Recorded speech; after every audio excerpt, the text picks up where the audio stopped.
Ito yung Donkey na pinakamalapit sa amin. Ito yung sadya namin dito sa Donkey. Mas mura dito sa Donkey itong ganito oh. Nandito kami ngayon sa Gyukatsu Motomura and mukhang walang pila. Ayan bro, no? Galing.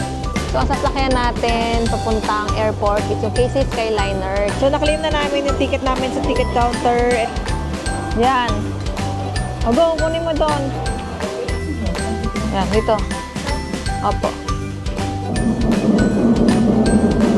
So, ayan, na-print na namin yung mga boarding pass namin.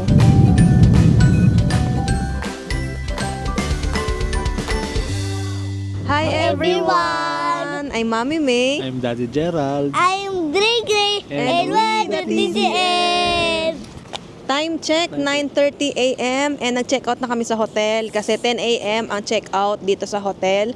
Pero iniwan muna namin yung luggage namin doon. Pwede naman daw kasi mamaya pa kami pupunta sa airport. Right now, pupunta muna kami sa, kakain muna kami ng lunch. At bili Tapos, ng pasalubong. bibili na pang konting pang pasalubong pa bago kami pumunta sa airport. Sobrang hangin. As in, parang kang tatangayin, parang kang nalulunod sa lakas ng hangin. Ganon. Tapos, ang lamig. Sobrang lamig.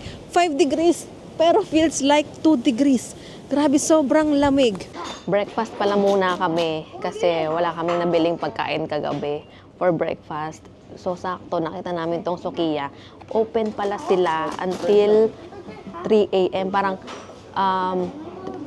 3 a.m. to 4 a.m. or 4 a.m. to 3 a.m. ata sila open. Tapos, nagsiserve sila ng mga breakfast meals. So, dito na lang kami kumain since malapit lang. Tapat lang siya ng Okachimachi na JR station. At mura lang din dito, tapos busog ka na. Kaya, masarap kumain dito. Either yung Sukiya tsaka Yoshinoya. Yun yung mga murang kainan. Kung nagtitipid kayo pero gusto nyo na nakakabusog and masarap naman. Oo, presyong fast food. So, ito yung order namin. Ito yung sa akin. Mga breakfast meals to lahat. Tapos, ito kay Gray Gray, bacon, Daddy yan. and kay Daddy. Let's eat! Pero yung mga breakfast meals nila, may oras lang kung hanggang anong oras lang yun sinaserve. Parang sa Jollibee, di ba, may breakfast meals sila. Tapos parang hanggang 10 a.m. na yung breakfast sa Jollibee, sa McDo. So, ganun din dito, may oras lang. Kung hanggang anong oras lang sinaserve yung mga breakfast. Hindi ko alam, saan ba ito ilalagay?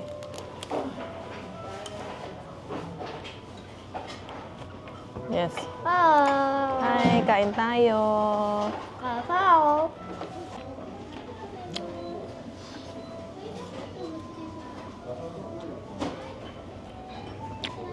Ito pala yung total namin, 1,430 yen. Ito yung Donkey na pinakamalapit sa amin. Mataas din siya, parang hanggang 5th floor. Ito yung Donkey na pinakamalapit sa amin, Donkey Okachimachi. Tingin muna tayo dito. Ito yung sadya namin dito sa Donkey. Kasi nagpapabili yung kapatid ko. Sabi niya, bilang ko daw siya kahit dalawa lang. Mga, ano ba to? DIY candy something, sabi niya sa akin. Ito na lang yung kukunin namin kasi mas mura pag isang pag-anim, 1,650. Pag isa kasi, 299 ng isa. Meron pa dito sa baba. Ito yung mga KitKat nila. Depende sa flavor yung price. 399, 399. May 297. Pero hindi na kami bibili niyan. Ang hinahanap ko isa yung cone. Ito masarap din to. Or meron May biscuit din ako. meron pa ba tayo nito? Meron pa pala kami niyan. Yan yung sa ano. Hindi tayo yan. O hawakan mo na lang. Hindi ko maalala kung sa 1,000 yen ba meron kami nun or doon sa Lucky Bag. Pero na-try na namin yon, masarap. Ito masarap din to. Parang ito rin natin mga sikat na pampasalubong. Tapos ito nakita ko kay Mami Ayek. Masarap daw. 145. Try natin. Ay, hindi. Ito rin ata yung biskwit eh. Parang ito, parang pareho lang ata sila eh. Pero ibang brand lang ata to. Pero sila uto naman. Oo nga, pareho lang. Pero sila Torbay Tower. Oo nga. Pareho lang ng brand nga. Pareho lang. So, ito na lang kunin natin. Gusto mo ba strawberry? Hindi, love mo rin ako kuha tayo ng ganito. Oo nga. Love mo ako. Meron din strawberry. Gusto mo strawberry? Masarap yan. O, 1 lang kasi ayoko ng strawberry. Sa'yo lang yan. Okay. Meron din sila dito mga paki. Ayan, mga paki na strawberry. Meron chocolate. 199 tong mga paki. Tapos ito may mga Pikachu, may mga Mario. Ano ba to? Chocolate. Mas mura dito sa Donkey tong ganito oh. 599 lang. Akala namin mas mahal kapag Donkey. So, compare nyo talaga yung price. Sinan nyo, 599. Doon sa nabila namin, 698 ata yun. Mas mura dito. Mayroon palang mas malaking ganito, oh. Ilan ang laman nito? Magkano walang price? Ito na lang kukunin namin para mas manipis. So, ngayon eh, chocolate na may biskwit, oh. Kasi mas manipis. Para mas madaling i-ano sa maleta. Ito yung hinahanap ko. Pero, walang maliliit. 2,980. Ang dami naman nito. Ilan laman nito? Akyat tayo dito sa second floor. Dito yung mga hair care. Meron kasi ako hinahanap na shampoo, treatment, ganyan. Ito yung hinahanap ko. Nasabi, nakita ko sa TikTok, maganda daw. Pero, wala yung shampoo. Treatment lang ba siya talaga? Meron din pala silang mga pabango dito, oh. Legit ba tong ganito? Magkano tong Bulgari? 12,900. Mga CK, 3,690. May Adidas. Dito yung mga ano nila, hair care, beauty products. Ito may mga Fino. Marami pa sila sa taas, parang hanggang 5th floor ata to. Ayan, 5th floor nga. Ayan, 5th floor, appliances. Tapos 4th floor, stationery, souvenirs, character. 3rd floor, mga damit, mga bag, mga luggage. Ito, makeup, pinunta namin. 2nd floor, hair care. Tapos dito sa baba yung food, delicacies. And then sa basement yung tax-free. Baba na tayo. Kung marami kayong time at gusto nyo talagang magtipid, canvas talaga kayo sa bawat store per item. Kasi kami, naging basis namin yung KitKat. Kumbaga kapag mura yung KitKat doon sa isang store, feeling namin mura yung mga bilihin doon. Pero yun nga, nakita namin sa Donkey. Tsaka, di ba Donkey ang sabi, mahal daw talaga sa Donkey compared sa mga drugstore, ganyan. Pero depende pa rin siguro talaga. Kasi katulad nung yung Roto, Rowie, ano ba yun? Basta yung pang tapal-tapal. Mas mura doon sa Donkey, 599 compared doon sa nabilhan namin na drugstore. Pero doon sa drugstore na yon, mas mura naman doon yung KitKat kesa sa Donkey. So siguro, depende talaga. Pero kung kulang naman kayo sa time, mas okay na sa isang shop na lang kayo bumili kesa mag-iba-ibang shop pa kayo. Kasi meron din minimum kasi yung tax-free. 5,500 yen, no? Per shop yon. So, kung hindi umabot sa, kumbaga mape-pressure kayo, paabutin ng 5,500 per store para sa tax-free. Kasi sayang din naman yung tax-free kung marami naman kayo bibilhin. O, sabagay, yung 5K naman, sabagay, yung 5K naman na yun, pag i-convert nyo sa Philippines, sa 1,500 or 2,000, ganyan. Feeling ko naman, sa isang shop, maaabot naman kayo ng 5,500 sa sobrang daming pwedeng bilhin dito sa Japan. Nandito kami ngayon sa Gyukatsu Motomura and mukhang walang pila. So sana sumakses tayo ngayon. 11 a.m. sila nag-open and 11:10 a.m. pa lang ngayon. Ay, shucks, may pila na. May pila na. Ay, pero ito na, bungad na. Binigyan na kami nitong menu para maka-order na. May pila na dito pero pangatlo naman kami. Tapos, di ko lang sure kung meron nang nakapasok sa loob or kami pa lang yung una sa pila. Kasi 11:10 a.m. pa lang, 11 a.m. sila nag-open. Ayan na, nakapasok na kami. And maliit lang yung area nila.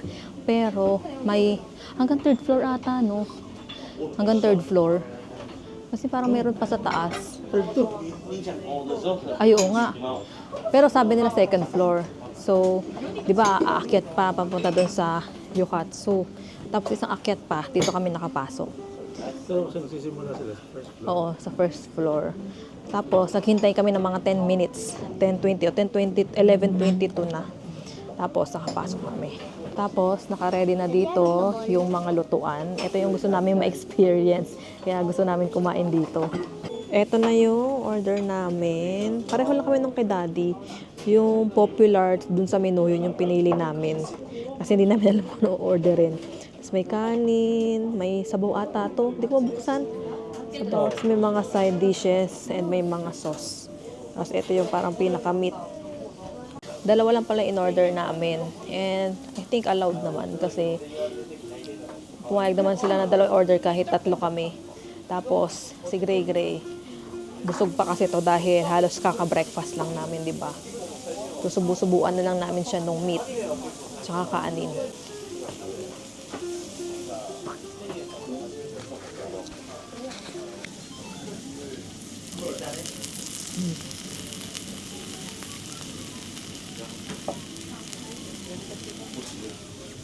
Sarap. Try mo kasi para mo malalaman kung hindi mo itatry. Masarap. Milk ba? Milk? Milk yung lasa? Milk at tea. Milk tea? Masarap ba? Ano mo? Mamaya kasi kakain pa ako.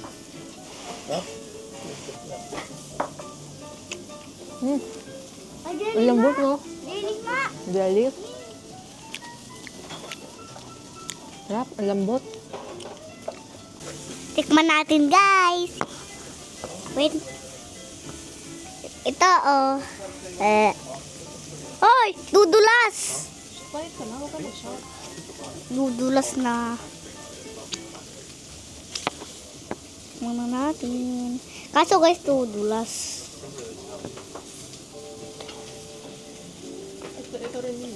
Sarap. Dessert. Dessert siya. Ito pala yung total bill namin. 5,620. Pareho lang naman kami nung in-order ni Daddy. 2,810 isa. So tapos na kami kumain. And pagbaba namin, grabe, ang haba na ng pila hanggang dito na sa baba yung pila. Tapos ano oras pa lang, magto-12 pa lang. 11:55. Di ata talaga naubusan ng pila dyan, Bino. Pricey siya and masarap naman.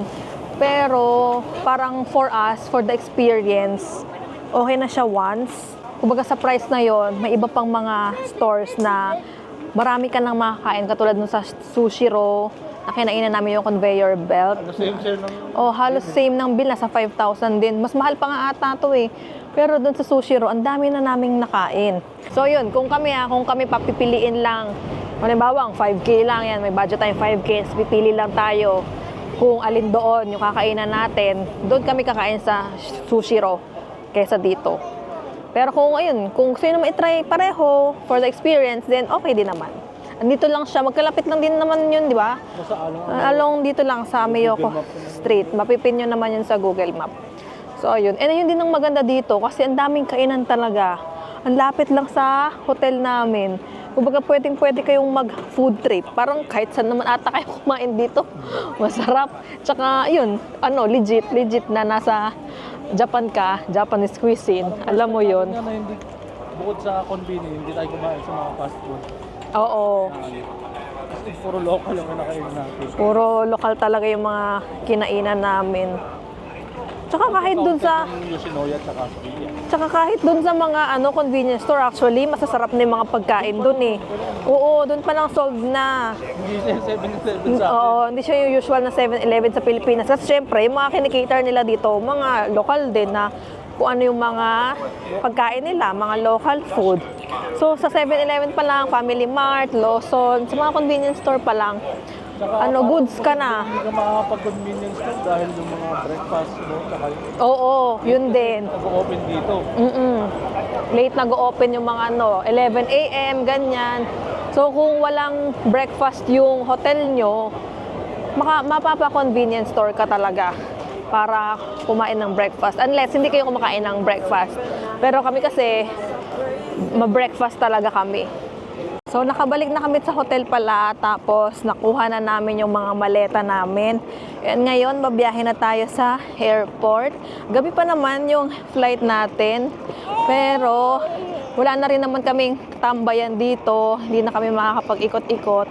So, doon na tayo sa airport, tumambay. So, sasakay tayo dito ulit sa JR Okachimachi Station, papuntang Ueno Station. Again, pwedeng lakarin from here, papuntang Keisei Ueno Station. Pero kasi may mga dala kaming mga gamit. So, from here, sakay tayo ng JR line papuntang Ueno Station. Tapos, lakad na lang papunta doon sa Keisei Ueno. At least, mas malapit na yung lalakarin natin kesa kung from here tayo maglalakad papunta doon sa Keisei Ueno na may mga dala kaming mga maleta. Isang station away lang naman from here papunta sa Ueno.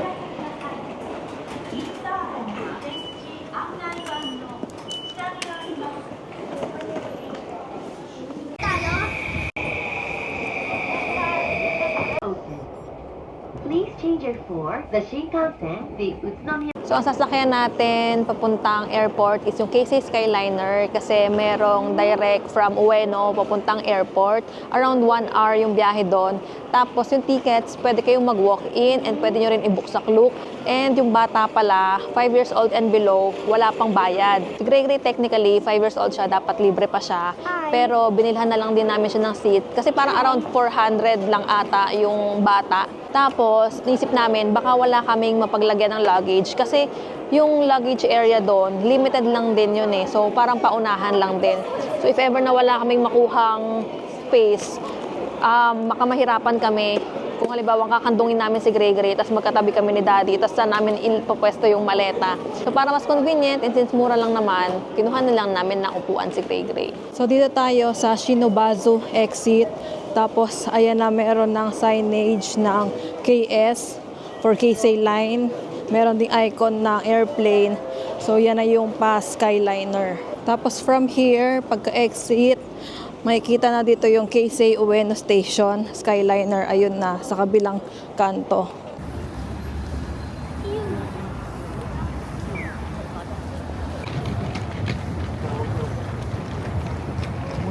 So, eto na yung Skyliner. May elevator naman pababa. Keisei Ueno Station, elevator to ticket gate floor. So, eto na yung mga ticket counter. So, doon merong sales ticket counter.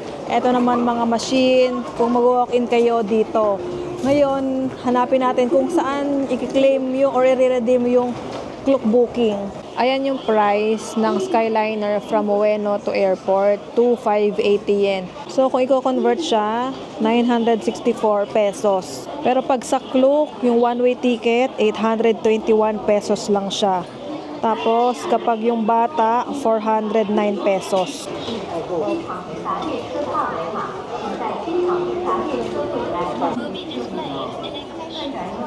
Ayan na. Ticket issue. Displayed are correct. Tap the continue to ticket issuing button.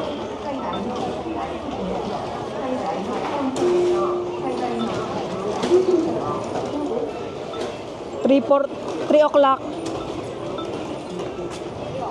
Ito, 2-3. Specify as well. Alin? Ito?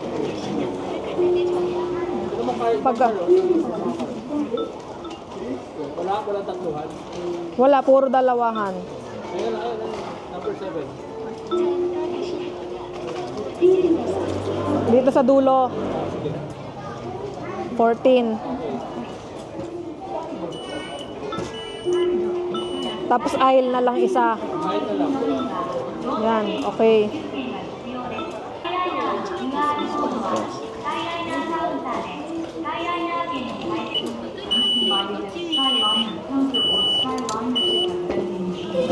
Okay na. So, naklaim na namin yung ticket namin sa ticket counter and meron namang English translation. So, basically, follow lang talaga yung mga instructions doon. Pero yung first step is yung code exchange kasi yung QR code ng Klook booking yung gagamitin natin. Merong Family Mart dito kung gusto nyo bumili ng pagkain kasi pwedeng kumain sa train, pwede kayong magdala ng pagkain doon. Tapos, eto na mismo yung entrance nung Keisei. So, as in, eto lang. Ayan lang yung ticket counter. Tapos, ito na yung entrance. And then, ito yung Family Mart. Ito yung pila sa sales counter. Ang haba ng pila compared doon sa mga machine. So, mas okay na meron na kayong Klook booking para redeem na lang. Pero, pwede rin ata kayong mag-walk-in dito sa machine mismo. So, kung mahaba yung pila dito, walk-in na lang kayo dito sa machine. Kung halimbawa wala kayong Klook booking. Let's go. Pasok na tayo sa loob. Ayan yung insertan ng ticket. Pwede nga ata talaga yung IC card. Magkano kaya kapag IC card? Ay, kay Butchong, ipaano mo sa kanya?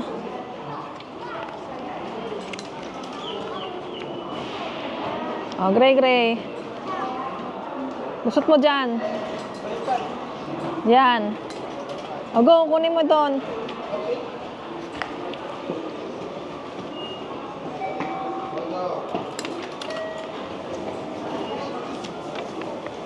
Dito nyo makikita sa screen kung anong platform or truck number kayo pupunta. So, ito kami, Narita Skyliner sa truck 2. Merong elevator and meron namang hagdan tsaka escalator. Take note nyo yung car number nyo kung saan kayo papasok kasi maraming cars yan. Ayan, car 1 to 8. Nakalagay naman dyan, you are here, car number 7. Makikita nyo yan sa ticket nyo. So, ito yung ticket. Ito yung nakalagay, yung train number 057. Ito yung car number. Ito naman yung seat number nyo. Tapos ito yung departure time, 3 o'clock. Tapos arrival time nyo is 3:42. Tapos ayan nakalagay, Skyliner 57. Ayan yung train number. Oras is 3 o'clock. May note dito, Skyliner is all seats are reserved. So, hindi ka pwedeng mag-walk-in ka lang. So, kailangan kung halimbawa IC card yung gamit nyo, meron ka pa ring seat ticket. So, mag-aano ka pa rin doon sa machine. Bawal yan tayo pa. 2:47 p.m. dumating na yung train, tapos nagbaba ng pasahero, and then lilinisan pa ulit. May mga cleaning staff na nakaabang. Tapos, after nun siguro, saka magpapapasok.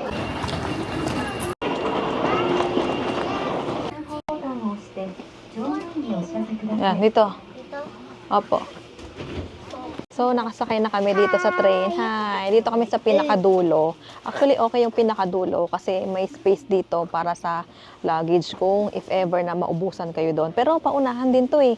Kasi yung mga naglagay dito, hindi naman dito sa row namin nakaupo. So, nauna kasi kami pumasok, so may space pa kami doon sa luggage. Although marami rin naman sa taas na lagayan. Pero kung malaki yung luggage nyo, yung mga pang check-in baggage, ayun, hindi yan pwede dito. Dito talaga siya sa likod. Exactly 3 o'clock, umandar na yung train. Very on time sila dito. So, kung malilate kayo, kahit 1 minute lang kayo malate, may iwan talaga kayo ng train. Kung gusto nyo pala na malapit kayo sa CR, ito yung kunin nyo na car. Car number 5, nandiyan yung CR, or itong car number 4, or itong car number 6, katabi ng CR.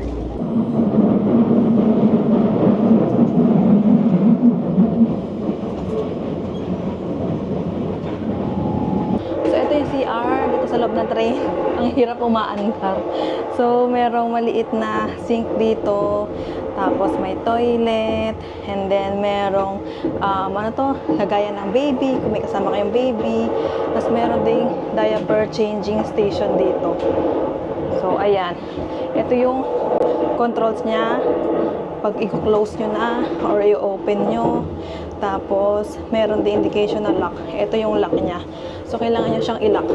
Pagka-close nyo ng pinto, kailangan nyo siyang i-lock dito para hindi ma-open from the outside. So, nakababa na kami dito sa Narita Airport, Terminal 2 and 3. Kasi yung Skyliner, didiretso pa yun ng Terminal 1. So, kung Terminal 1 kayo, wag muna kayo bababa dito. Sa Terminal 1 yung baba nun. So, kami, since Terminal 2 kami, dito kami sa Airport Terminal 2 and 3. Si Gray nakatulog, kaya naka-stroller na siya ngayon. Tapos si Daddy, 3 maleta na ang bit-bit. Kasi ako ay nagbablog. So, vlog pa more. Dito pala kami dapat exit for Airport Terminal 2 and 3. Kasi dito sa kabila ay papuntang KC. Since 3 yung ticket namin, papasok na ni Daddy yung Dalawa doon. Tapos ako na yung sa isa.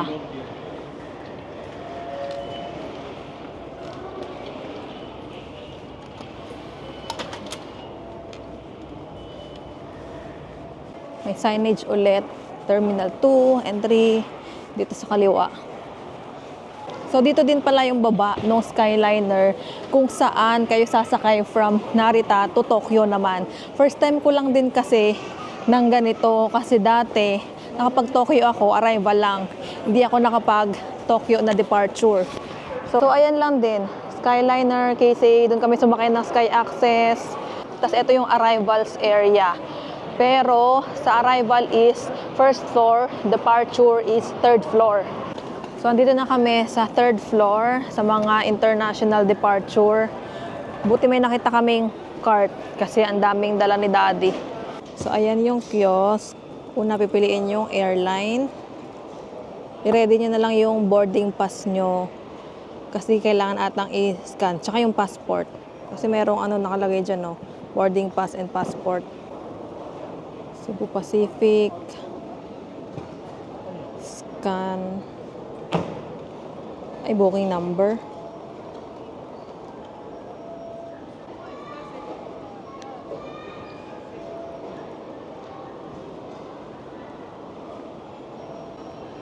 Print boarding. Okay, sige ko. Naka-check-in na tayo eh. Baka kailangan yung bag tag lang yung pinili mo. Baka dapat yung bag tag lang. Pwede naman ang ganito. Nasa hanapin din wala tayo.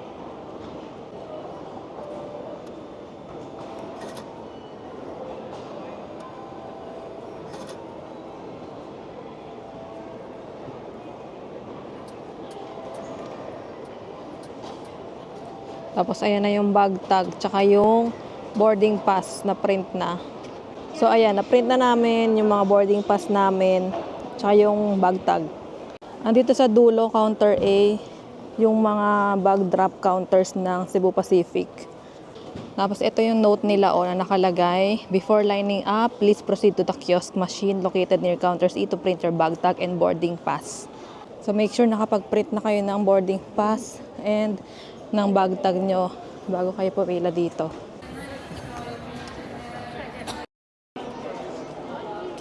Ang init na dito sa airport, kaya nag-CR muna kami, nagtanggal ng mga heat tech. Si Gregory tinanggalan na rin namin ng heat tech. Tapos, iniwan lang namin yung puffer jacket, just in case nasa airplane malamig.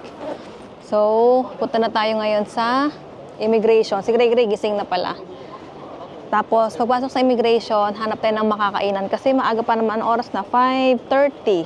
Pero kailangan kasi makapasok na tayo doon dahil baka matagalan tayo sa immigration. Ang boarding is 6 p.m., 6:30? 6:30 ba yung boarding? So, tapos na kami sa immigration. Mabilis lang, wala namang pila. So, bale, security check muna. Tapos, pinatanggal yung puffer jacket ko. Yung kina Daddy and Gregory, buti hindi kasi wala na silang panloob. Wala na silang hitik kasi yung sweater, yun na yung suit nila. Tapos, yung sapatos namin ni Gregory hindi naman pinatanggal. Si Daddy hindi naman siya sinabihang magtanggal pero nagtanggal na siya. Kasi may nakalagay doon na note na yung mga ankle shoes or yung mga boots siguro may mga takong para sure tinanggal daw niya. Tapos, ano pa ba? Tapos immigration, wala namang tinanong, pinakita lang yung passport. And then, ayun lang. Wala namang ibang Sa security check lang yung medyo mahaba yung pila. Pero sakto lang naman. Tapos, ayun, nakalabas na kami dito. Hahanapin muna namin yung boarding gate namin para sure. Kasi baka mamaya malayo. Or what. Pero nakalagay dito 81 to 99. 85 lang naman kami yung boarding gate namin. Wala pa kami nakikitang mga boarding gate dito.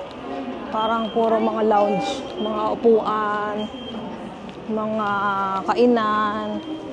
Depende sa mga bundis. Andito na kami sa boarding area namin and medyo mahabang lakaran yun na. Ang layo rin ng mga boarding area nila. Tapos si Daddy and si Gray umalis muna. May nadaan kasi kaming bilihan ng mga snacks. Tingin muna sila ng mga pagkain doon. Tingnan niyo tong dalawang makulit. Ang sabi, bibili ng snacks. Pagbalik, dalawang plastic bag ang dala. Ang laman ng isa, yung banana. Ang laman ng isa, patingin. Patingin yung laman ng isa. Ang na, patingin. It's a toy. Ay, baliktad. It's a toy. Ang laman, airplane, tsaka bus, tsaka anong tawag dito? Truck. Tapos yung isa, yung isang bata, ang binili, sombrero. Doraemon. Ano ba naman yan? 7, ano oras na? 7:13, boarding. Tapos 7:50 ng alis. Most likely, hindi makakaalis on time. Dahil 7:30 na, nandito pa kami sa labas.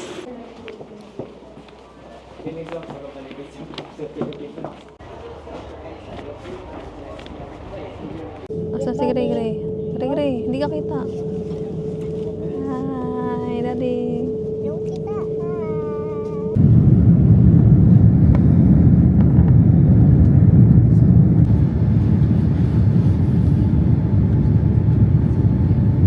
Nag-order kami ng food dito sa plane kasi hindi kami nakakain ng dinner bago sumakay.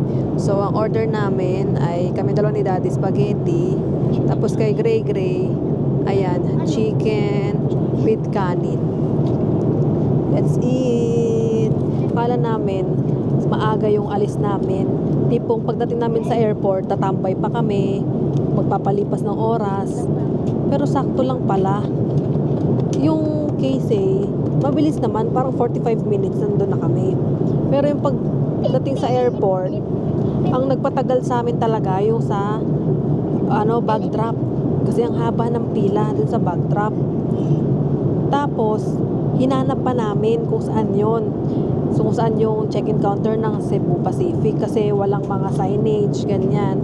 Tapos pagdating namin doon, may nakalagay na kailangan mag-print muna ng boarding pass tsaka ng bag tag. So, punta na naman kami sa gitna, doon sa may gitna sa counter E. Tapos, after nun, wala naman tao doon. Naka-print kami agad. So, after nun, saka kami bumalik. Tapos, ang tagal, doon kami natagalan.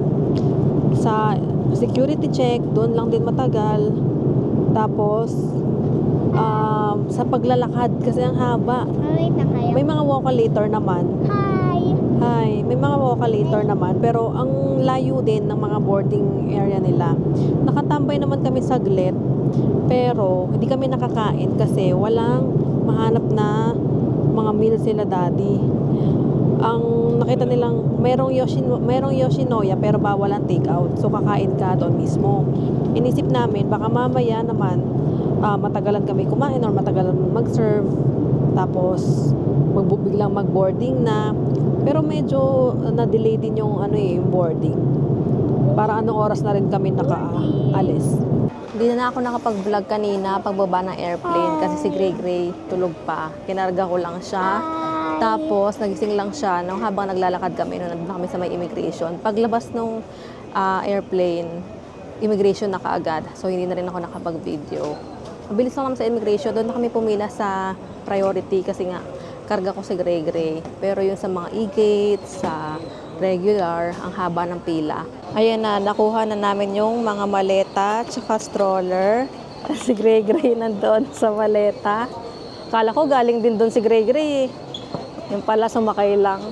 Tapos datan tayo dyan sa customs, doon tayo sa Filipinos na lane na no items to declare. So, ito na yung arrival hall. And hindi naman hiningi yung QR code ng e-travel doon. Tapos, diretso tayo doon sa Grab pick-up point. Mag-grab tayo papunta sa hotel.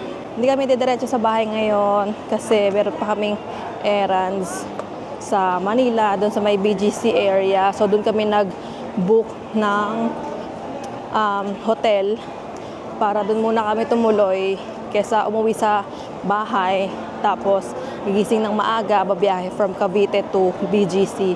Dahil nga meron pa tayong kailangan gawin doon sa BGC.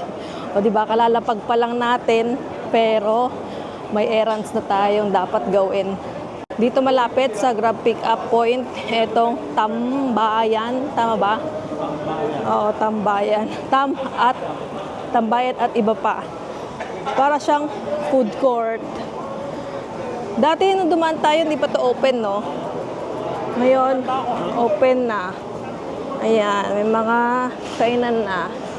Kabalik na kami sa Pilipinas. Napakainit. Andito kami sa Grab pick up point. Ano kasi to, outdoor. Mainit talaga dito kasi basement ba to?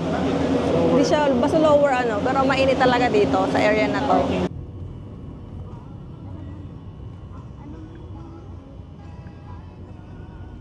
So, andito na kami sa Novel Hotel Manila. First time lang namin mag-i-stay dito. Tapos, sa second floor daw yung lobby. So, ito yung entrance. So, ito may switch dito. Do not disturb. Please clean kapag magpapa-makeup room kayo. And then, yung keycard dito ilalagay. Tapos, nandito yung switch ng mga ilaw. Dito naman sa isang side, may lagayan ng luggage. Kasya dyan yung dalawang maleta namin. Isang malaki, isang hand carry. Since marami kaming dalang gamit, dito na namin nilagay yung iba. Meron namang luggage rack dito. Dyan na namin pinatong yung mga bags. Tapos sa taas, may hangiran. And may provided naman na hanger. Meron ding laundry bag. Tapos dito, yung mini bar. Meron ditong mga snacks. Pero may price list. So, hindi yan libre. Tapos, meron ditong mga mugs. Ang cute ng mugs nila, oh. And then, merong mga coffee, tea, electric kettle. Ang aesthetic ng electric kettle, may ganito. Tapos, may pitcher. Nag-refill na si daddy ng tubig. May water dispenser. Tapos, may mga glass. Tapos, sa baba naman, may safety deposit box. Tapos, dito sa baba, may mini ref. May mga drinks. Pero, may bayad kasi nandun din siya sa price list. Tapos dito may full length mirror and ito na rin yung door papunta sa CR. Ay, ang tigas. Sliding door siya. Tapos ayan, sa gitna merong malaking salamin. Ito yung sink area. May hand soap dito sa kaliwa. Tapos dito sa kanan may tissue, dalawang glass, may toiletries, vanity kit, may dental kit, and may mga towel. Tapos dito merong hair dryer. Ito naman yung toilet with bidet. Merong tissue. And then may provided na rin na bath towels nasa taas. Ito din may nakasabit na mga towels. And then ito yung shower area. So ganito yung shower niya, shower head. Pero meron din namang isa doon. Tapos may provided na rin na shower gel and shampoo. Ito yung area ng kama, isang king bed. Tapos merong side table dito. Anong laman ito? Ay wala naman. Tapos merong ilaw dito, may mga switch and USB port and outlet. Tapos merong couch dito, pero mukha siyang sofa bed kasi may hila na ganito, oh. Ito yung aircon nila, split type. Tapos sa kabila, meron ding side table, may drawers din. Pero, anong laman? Wala ding laman. Wala ding laman. Matigas lang buksan. Tapos, merong maliit na desk. Tapos, may chair. And then, yung loob is Bible. Merong pencil and paper. Tapos, dito yung phone. Meron ding ilaw and mga outlet, tapos USB port. Sa tapat ng kama, merong TV. Check natin kung Smart TV, yes. Smart TV naman. Merong malaking bintana dito. Pero, paano to? Balcony ba to? Nabubuksan ba? Hindi ata nabubuksan. Parang hindi nabubuksan. Pero, check na lang natin bukas. Hindi kita kasi gabi na. Hindi pala ako nakapag-vlog kanina. Lumabas kami. Buti may Jollibee na 24 hours dito. Tabi lang nitong hotel. Kasi nagutom kaming lahat. So, ayan. Yung food namin. Spaghetti, chicken, burger steak, drinks. Kay daddy, palabok. And nanonood kami kay Marvin. Nabook pala namin tong hotel sa Klook. Ilalagay ko yung link sa description box or sa comment section. Tapos, meron palang security deposit na 2,000 pesos na hiningi sa amin. Wala kaming cash. Buti na lang, nag-accept sila ng credit card. And kapag ganun na credit card yung ginamit nyo for security deposit, usually, hinohold lang nila yung amount. Tapos, hindi naman nagpo-push through. So, ayun lang. Nakabalik na kami sa Pilipinas. And next week, papasok na ulit si Gray Gray sa school. And mag-work na ulit tayo. Please follow nyo kami sa Facebook, Instagram, TikTok, Threads, and subscribe na rin kayo sa YouTube channel namin. So, ayun lang. Salamat sa panonood. And see you sa next na travel vlog. Bye-bye. Good night.